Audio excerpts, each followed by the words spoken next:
Hello friends, we are back with another manga review, and today we got Inside Mari by Shuzo Oshimi. Now, you guys have actually heard me talk a little bit about Shuzo Oshimi already, and he's the author of a series that I'm into called Happiness, which is like a vampire story. We'll kind of talk about that a little bit later.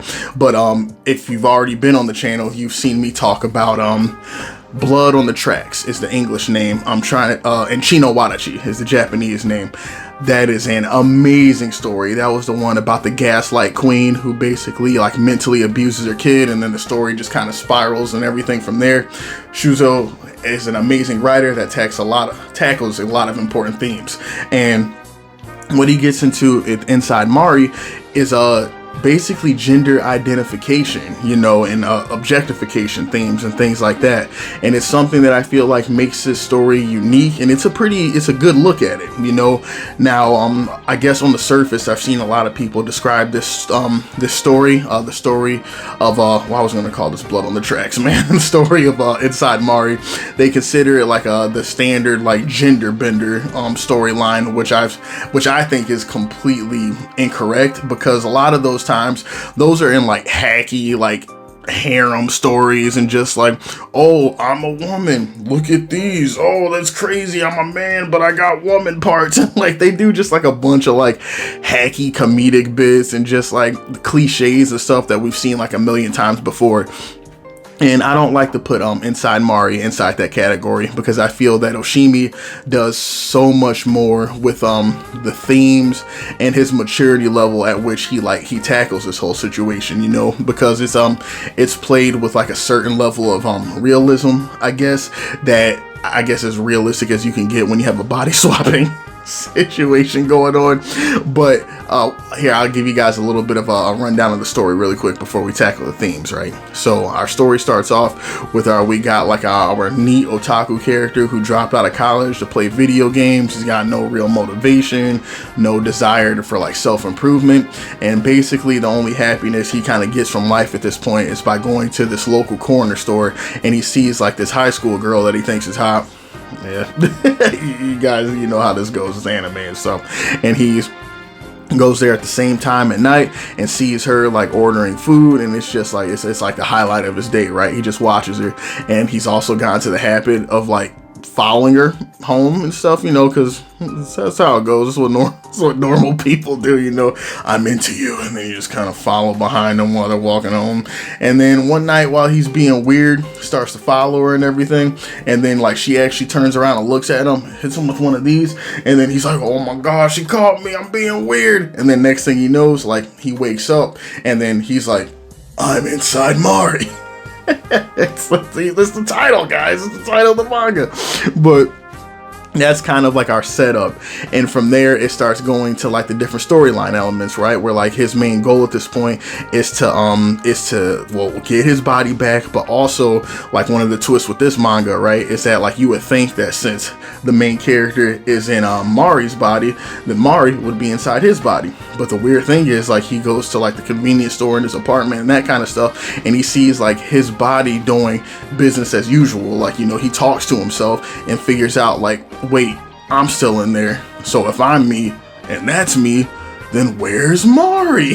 You know, so it becomes like this mystery thing of like, now we gotta find Mari because we don't know where she's at because I'm in Mari's body. And then that's another element that adds to it. And I don't want to play it off like it's dumb, because it's actually cool.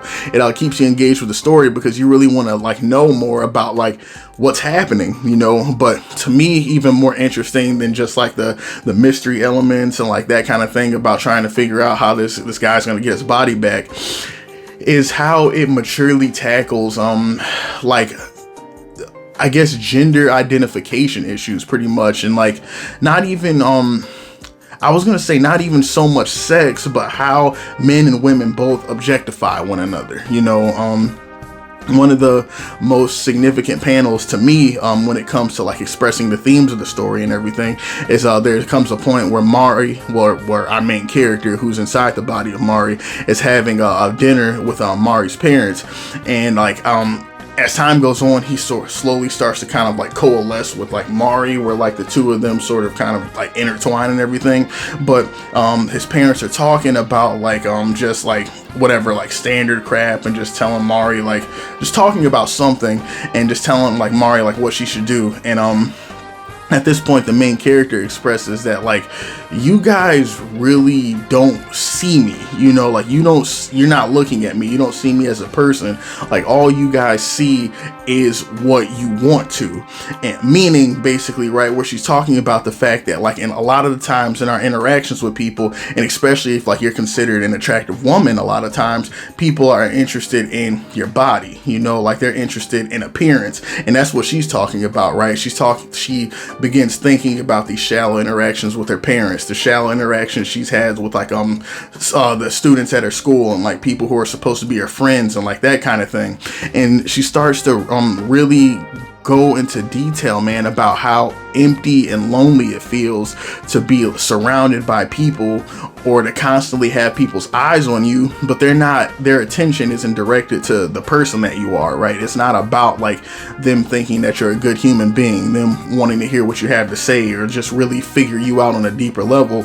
They want something from you, you know. And in the case of her, she's very familiar with people wanting her for her body, you know, for her looks. And I thought that this was really well done, man, because I know a lot of the manga is has like the male gaze thing present, you know. It has the male gaze where like it kind of like it sexualizes a lot of the women, including Mari, but the author kind of like flips it on its head and makes it and presents the reader with the fact that like, see, you've been doing it too. Like, you know, where like not only does she feel like objectified by like the world at large, but like there's also like this meta element of like the reader and the camera of the story itself over sexualizing her, and like not paying attention to the fact that she's just like a young girl, you know, like she's just like this kid, like this person that's trying to figure themselves out, and like she's got the whole world like after her body, after like what they can take from her,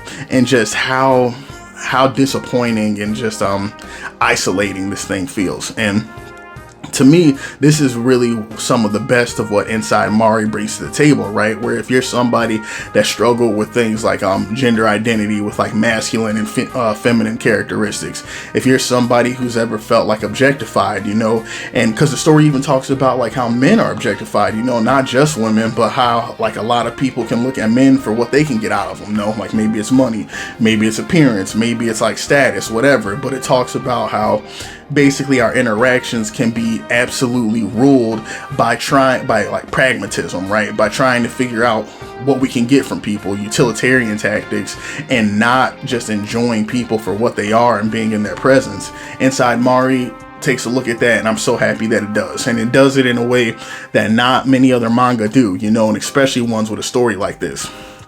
We talked about how like the gender swap thing is something that comes up a lot in anime and manga, but I've never seen it handled like this nuanced and this maturely. And I think that that's what Oshimi does well, man, with the expressiveness of the characters, the writing and the dialogue between characters. He really has a way of making interactions feel real, but also making you think on a deeper level too. And he's definitely one of my favorite mangaka at this point as well. Like he's got the gift, man. He's a great one.